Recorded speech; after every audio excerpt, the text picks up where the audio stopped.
फिलो। My name is मिली सुनारिया और आज हम जो टॉपिक पढ़ने वाले हैं वो है reproduction in flowering plants. Now flowers किसको नहीं पसंद है? These are so beautiful flowers और हमें ग्रीनरी कितनी पसंद है। हमें फ्लावर्स और इनकी ग्रीनरी, इनकी ब्यूटी बहुत ज्यादा अट्रैक्ट करती है। सो आई थॉट कि आज हम इसी के बारे में जानते हैं कि एक फ्लावर से एक पूरा प्लांट कैसे बनता है। Okay, so first of all हम ये जानते हैं कि फ्लावर के पार्ट्स कौन कौन से होते हैं। तो फर्स्ट जो फ्लावर का पार्ट होता है, these are petals. Now petals flower के वो पार्ट होते हैं जो कि बहुत ही ज्यादा ब्राइटली कलर्ड होते हैं। जैसे कि आप इस फ्लावर में भी देख सकते हो कि जो ये ब्राइटली कलर्ड पार्ट्स है, these are basically known as petals. And जो ग्रीन कलर्ड का पार्ट आप देखते हो, यानी कि एक्चुअली इसमें बहुत ही छोटे से सेपल्स हैं, but I hope you can see it, और आप डायग्राम में भी समझ सकते हो कि जो ग्रीन कलर का पार्ट होता है फ्लावर में, those are sepals. Now think about the reproductive parts of flower. So दो रिप्रोडक्टिव पार्ट ऑफ फ्लावर्स होते हैं, एक मेल रिप्रोडक्टिव पार्ट एंड एक female reproductive part. Now the male reproductive part of a plant is known as stamens and the female reproductive parts consist of pistol.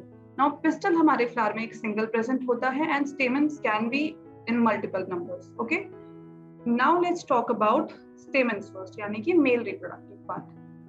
Now stamen जो है वो आपका कुछ इस तरीके से दिखता है। जो आप ऊपर पार्ट देख रहे हो, एक lobed part जो आप देख रहे हो, it's basically a bilobed anther.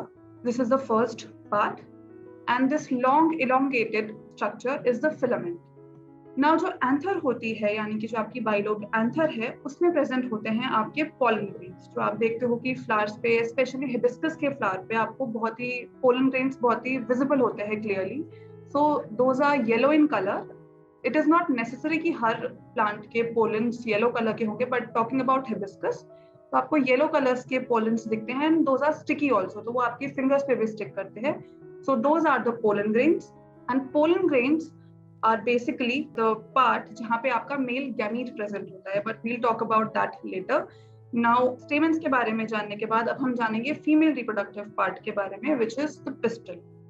Now pistil का structure roughly कुछ इस तरीके से दिखता है। The first part of a pistil is the stigma, which is basically the place जहाँ पे आपका pollen land करेगा. Okay. Now the second, this elongated portion is the style and the basal swollen portion is known as ovary. Now जो आपकी ovary होती है उसके अंदर प्रेजेंट होते हैं ओव्यूल्स एंड ओव्यूल्स के अंदर होता है आपका एग सेल, यानी कि फीमेल गैमीट। जो ये पोलन ग्रेन्स होते हैं, they have to go to the stigma, या फिर अगर हम कहें तो वो स्टिग्मा पे जाके लैंड करते हैं। ठीक है, this particular process is known as pollination, यानी कि आपके पोलन ग्रेन को एंथर से स्टिग्मा तक जो वो पहुंचता है, दैट इज पॉलिनेशन। जो हमारा फीमेल गैमीट है, दैट इज इमोटाइल, यानी कि वो मूव नहीं कर सकता है, बट जो पोलन ग्रेन्स होते हैं वो मूव करके जाते हैं आपके एग सेल के पास। अब उस पोलन ग्रेन को एक प्लांट से या स्टेमन से पिस्टल तक ले जाने के लिए बहुत सारे पॉलिनेटिंग एजेंट्स होते हैं, जैसे कि वाटर, एयर और insects. But we'll study about pollination in a different video because it is itself a very big topic. So अभी के लिए हम सिर्फ इतना समझते हैं कि पोलन ग्रेन्स का एंथर से स्टिग्मा तक पहुंचना, this is known as pollination. Now अब आपका पोलन पहुंच चुका है स्टिग्मा पे। अब पोलन से जनरेट होती है एक पोलन ट्यूब, यानी कि आपकी स्टाइल से ट्रैवल होती हुई पोलन ट्यूब जो है वो जाती है ओवरी तक। ओवरी में मैंने जैसे कि आपको बताया होता है ओव्यूल, और उसके अंदर होता है एग सेल। तो जो आपका मेल जर्म सेल है वो आपका फ्यूज करेगा एग सेल के साथ। Now this process is known as fertilisation, यानी कि मेल गैमीट का फ्यूज होना फीमेल गैमीट यानी कि एग सेल के साथ, this is known as fertilisation. Now fertilisation में अगर हम इस टॉपिक के डेप्थ में जाएं तो इसमें आपके ओव्यूल के डिफरेंट पार्ट्स, एंटीपोडल्स एंड टेलोजल एंड बहुत सारे डिफरेंट टॉपिक्स है। So it is also a very big topic. इसके लिए हम कोई किसी और वीडियो में इस टॉपिक को समझेंगे, बट अभी के लिए pollination and fertilization are very two important things. Now let's move forward to types of flower.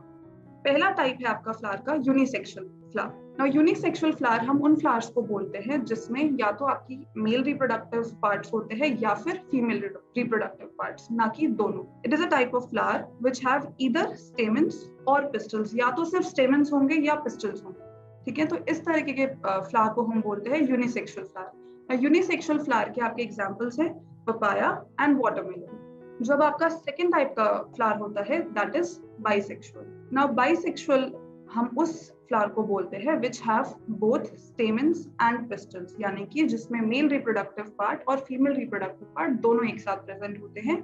ऐसे फ्लावर्स को हम बोलते हैं, ऐसे प्लांट को हम बोलते हैं बाइसेक्सुअल। ठीक है, आपने एक और टर्म भी सुनी होगी इसके लिए, which is hermaphrodite. So basically bisexual and hermaphrodite are the same thing.